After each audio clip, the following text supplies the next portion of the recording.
Hi hello welcome to our channel. నేను మీ శ్రీ. ఈరోజు మనం చెప్పుకునే కదా మిసెస్ అగస్త్య పార్ట్ 95. కథలోకి వెళ్ళే ముందు వీడియోని లైక్ చేసి హైప్ చేయడం మరవకండి. తన చేతిని పట్టుకొని తనతో పాటు గ్లాస్ విండో దగ్గరికి వచ్చాను. తన ఒళ్ళో కూర్చుని తన చేతి వేళ్లతో ఆడుతున్నాను. బయట చీకటి. ఆ చీకటిలో వెన్నెల తాలూకా సన్నటి వెలుగు. చీకటిమయం అయిన మా డాడీ జీవితంలో కూడా వెలుగును నింపేయాలి నేను.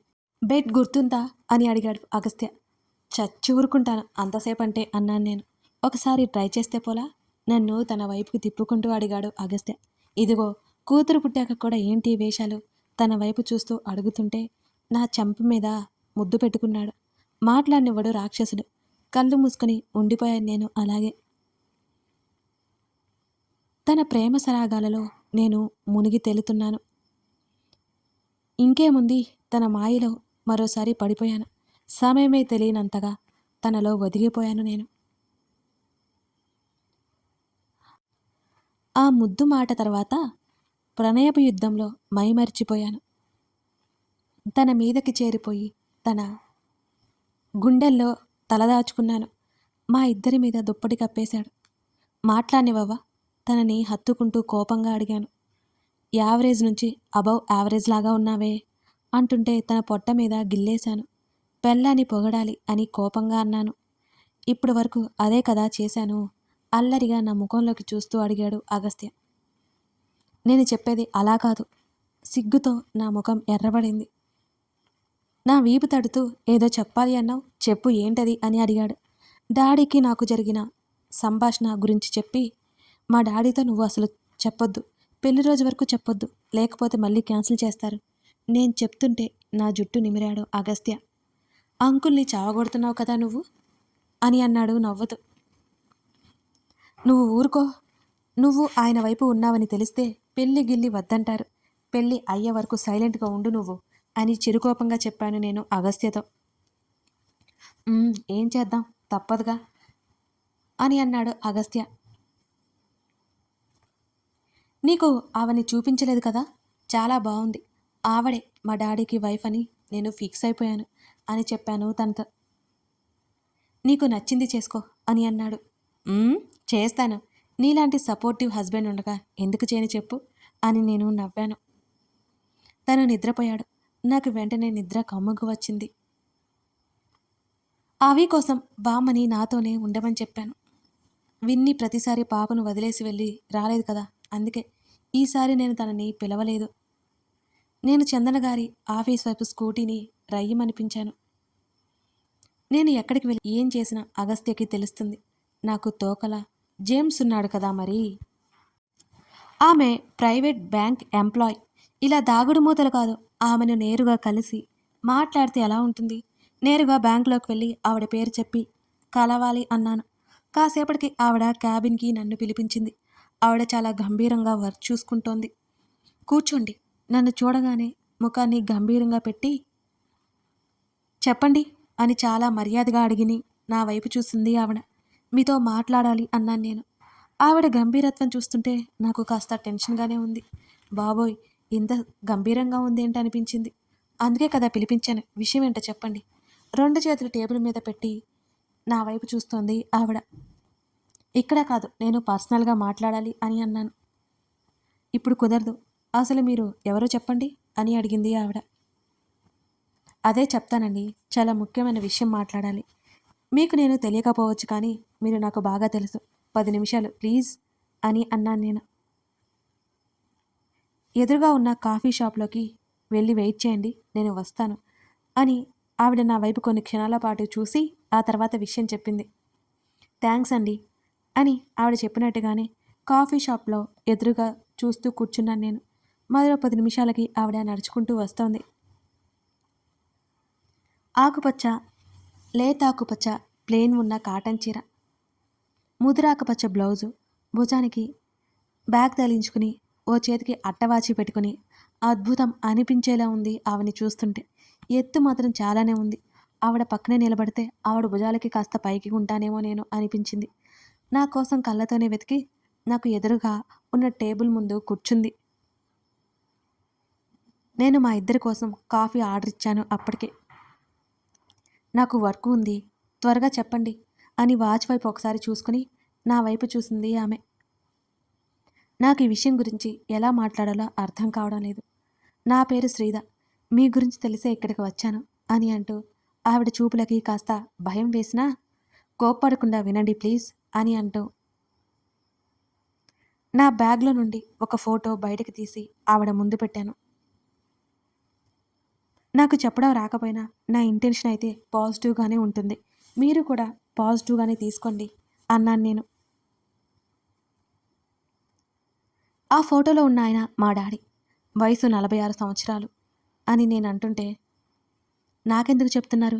కనీసం ఆవిడ ఫోటో వైపు కూడా చూడకుండా అడిగింది. ఒకసారి చెప్పేది వినండి అని అన్నాను నేను. ఆయనకి నేను పెళ్లి చేయాలనుకుంటున్నాను. మీ గురించి తెలిసింది. ఆయనతో మీకు పెళ్లి చేస్తే ఆయన సంతోషంగా ఉంటారని నాకు అనిపించింది. నేను చెప్తుండగానే నన్ను కాల్ చేసేలా చూస్తోంది చందన. మా డాడీ డీటెయిల్స్ అన్నీ ఇందులో ఉన్నాయి అంటూ ఒక ఎన్వలప్ ముందుకు నెట్టి, ఆవేశపడకుండా ఒక్కసారి ఆలోచించండి. మీరింతవరకు ఎందుకు పెళ్లి చేసుకోలేదని నాకు తెలియదు. మీరు మా డాడీ పెళ్లి చేసుకున్నారంటే మీ ఇద్దరూ సంతోషంగా ఉండొచ్చు అని నాకు అనిపిస్తుంది. మీకు ఏదో లాభం కలుగుతుందని నేను ఇది చెప్పను. మీరు భార్యగా వస్తే మా డాడీకి మాత్రం చాలా లాభం. ఆయన చాలా సంతోషంగా ఉంటారు. ఒక్కసారి ఆలోచించండి అని ఆవిడ చేతులు పట్టుకున్నాను నేను టక్కున. మీలాంటి ఉన్నత వ్యక్తిత్వం కల ఆవిడ మా డాడీకి భార్యగా రావాలి అని నేను ఆశపడుతున్నాను. ప్లీజ్ మీ సమాధానం కోసం ఎదురు చూస్తుంటాను. మీ నిర్ణయం కోసం వచ్చే ఆదివారం మీకోసం ఇక్కడే ఎదురు చూస్తుంటాను అని. ఇంతవరకు నా మాటలు ఓపిగ్గా విన్నందుకు చాలా చాలా థ్యాంక్స్ అండి.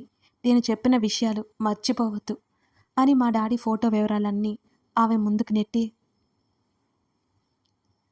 నేను బిల్ కట్టేసి బయటకు వచ్చేసాను. నా స్కూటీ దగ్గర కూర్చొని ఆవిడ కోసమే చూస్తున్నాను నేను.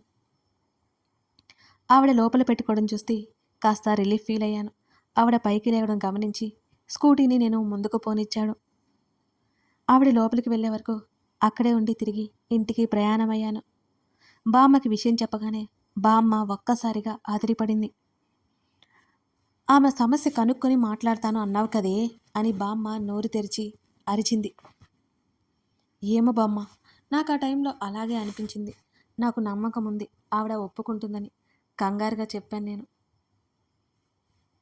నా కూతురు ఏడుపు వినిపిస్తుంటే దాని పక్కన చేరి పాలు పట్టించి ఆలోచనల మధ్య నేను కళ్ళు మూసుకున్నాను. అప్పుడు పడుకోవడం సాయంత్రం వరకు నేను లేవలేదు. 3 గంటల సమయంలో నా చెంప మీద ఎవరో తట్టినట్టు అనిపిస్తుంటే బద్ధకంగా కళ్ళు తెరిచి ఎదురుగా చూశాను నేను. నా ఎదురుగా అగస్త్య కనిపించాడు. కళ్ళు మూసుకుపోతుంటే కళ్ళు నులుముకొని మరీ తెరిచి చూశాను తన వైపు. నిద్రొస్తుంది అని అన్నాను. నా రెక్క పట్టుకుని మెల్లిగా లేవదీశాడు అగస్త్య. కొట్టానంటే చెంప పగులుతుంది. టైం చూసావా ఎంత అవుతుందో? లంచ్ చేయకుండా పడుకుంటావా ఇలా కసురుతూనే అన్నాడు అగస్త్య. ఆ కసురుడిలో కూడా నాకు ప్రేమ కనిపిస్తోంది. అవి ఏది ముద్దుగా మూతు ముడిచి అడిగాను నేను. నానమ్మ దగ్గరుంది అని అన్నాడు అగస్త్య. నా చుట్టూ చేతులు వేసి దగ్గరికి తీసుకున్నాడు. ఇంకా సీరియస్గా చూశాను నన్ను. నా టీషర్ట్ పక్కకి లాగి తన చేతిని నా పొట్ట మీద పెట్టుకుని ఆకలి అన్నాను పెదవులు బిగించి. తన చెయ్యి నా ఉదరం మీద బిగుసుకోగానే నేను కళ్ళు మూసుకున్నాను గట్టిగా. నన్ను నలిపేసి పడేశాడు. ఒకసారి ఫుడ్ స్కిప్ చేశావంటే చస్తావ్ అని సీరియస్గా చెప్పాడు ఓవైపు ముద్దు ఇస్తూనే. ఇదేమైనా న్యాయంగా ఉందా?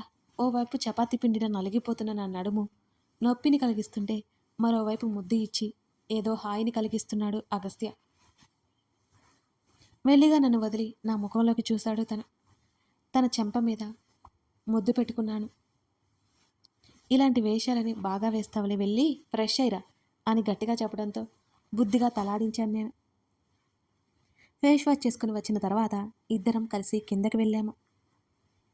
అవి బామ్మతో ఆడుకుంటుంటే బామ్మ తిట్టకు లేచింది. కాల్ చేస్తే లిఫ్ట్ చేయలేదంట, పిలిచినా కిందకి రాలేదంట, పైకి వచ్చి చూస్తే తీరిగ్గా నిద్రపోతున్నానంట, లేపడం ఇష్టం లేక లేపలేదంట, మామూలుగా వాయించలేదు నన్ను. బామ్మ తిట్లకి నవ్వుకుంటూ తినడం పూర్తి చేశాను నేను. అప్పుడే వచ్చేసావేంటి అని అడిగాను అగస్త్యనే చూస్తూ. వర్క్ అయింది, నా కూతురు కోసం వచ్చా అంటూ అభిని గుండెల మీద కూర్చోబెట్టుకుని దానితో మాటలు కదిపాడు అగస్త్య. ఇద్దరు కార్పెట్ మీద ఉన్నారు.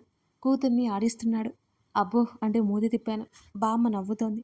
మనవడి వైపు మురిపెంగా చూసుకుంటోంది బామ్మ. ఆ రోజు చందన గారిని కలిసిన విషయం అందరికీ చెప్పేశాను నేను. వాళ్ళిద్దరికీ. ఆవిడకి ఇష్టం లేకపోతే ఫోర్స్ చేశాక వచ్చి అంకుల్ ఈ మ్యారేజ్ చేసుకున్న తర్వాత హ్యాపీగా ఉండరు. ఎటువంటి ఎఫెక్షన్ లేదు కాబట్టి ఆమె నిర్ణయం ఏంటో నువ్వు రెస్పెక్ట్ చేయి అని అన్నాడు అగస్త్య. తన మాటలు నాకు ఎక్కకపోయినా సరే అన్నట్టు తలాడించాను. ఆవిడ మా డాడీకి వైఫ్ అవ్వాలని నా కోరిక. అగస్త్య చెప్పిన మాట లైట్ తీసుకున్నాను ఆ క్షణం నేను. మరో 2 రోజులకి మా డాడీని అయితే పెళ్ళికి ఒప్పించాలి కానీ ఇన్ని రోజులకి ఆవిడ కనీసం వద్దని కూడా చెప్పలేదు నాకు. అసలు ఒప్పుకుంటుందా? ఒప్పుకోకపోతే ఏం చేయాలి? ఉఫ్, ఎలా ఒప్పించాలి? నేను హాల్లోకి వచ్చేసరికి అగస్త్యకి హెడ్ మసాజ్ చేస్తూ కనిపించింది బామ్మ. నా కూతురు మా డాడీతో పాటు ఆడుకుంటోంది. నేను అగస్త్య ముందు కూర్చొని జడ తీశాను. నా వల్ల కాదిప్పుడు అన్నాడు అగస్త్య. నువ్వు చాలా గుడ్ కదా అంటూ జారబడి కూర్చున్నాను. ఉఫ్, రివర్స్లో ఉంచాలి ఇది అంటూ నా హెడ్కి మసాజ్ చేయడం మొదలుపెట్టాడు అగస్త్య. నీ చేతిలో ఏదో ఉంది అన్నాను హాయిగా కళ్ళు మూసుకుని. మా డాడీ బామ్మ నవ్వుతున్నారు. నా మోరెడు జుట్టుకి అంత కష్టం ఎందుకు? కాదు కదా. తన మోకాళ్ళ మీద తల ఆనించి కళ్ళు మూసుకున్నాను. తలుపు కొట్టిన చప్పుడు వినిపించింది. ఎవరో వచ్చారు అన్నాను. డోర్ లాక్ చేయలేదని కమిన్ అని అన్నాడు అగస్త్య. నేను చూస్తాను అని అంటూ డాడీ అవిని ఎత్తుకుని వెళ్ళారు. నీ చేత్తో ఓ కాఫీ ఇవ్వచ్చుగా, మిస్ అయ్యాను అగస్త్య కాళ్ళ మీద గీరుతూ అన్నాను. నెమ్మదిగా నా భుజం మీద గిల్లాడు. నేను కళ్ళెత్తి కోపంగా చూశాను అగస్త్యని. వచ్చింది ఎవరో అన్నట్టు బామ్మ అటు చూస్తోంది. మమ్మల్ని పట్టించుకోలేదు. వెంటనే తనని గిచ్చడానికి చెయ్యి పెట్టగా ముందే పసిగట్టి నా చేతిని పట్టుకున్నాడు అగస్త్య. మెలిపెట్టడంతో ఒక్కసారిగా నొప్పి లేచింది నాకు. బామ్మ, నీ మనవడు చూడు అంటూ బామ్మ చూసే వైపు తల తిప్పి చూడగానే డాడీ ఒక్కింత ఆశ్చర్యంగా వచ్చిన వాళ్ళని చూస్తుండగానే వచ్చింది ఎవరా అన్నట్టు చూపులు తిప్పిన నాకు చందన గారు కనిపించారు. ఒక్కసారిగా నేనైతే అదిరిపడ్డాను. అసలు ఆవిడ ఇక్కడికి ఎందుకు వచ్చింది, ఎలా వచ్చింది? ఆవిడ నేరుగా ఇంటికి వస్తుందని నేను అనుకోలేదు కదా. కథ కొనసాగుతోంది. మరి శ్రీదా డౌట్స్ అన్నీ నిజమే కదా.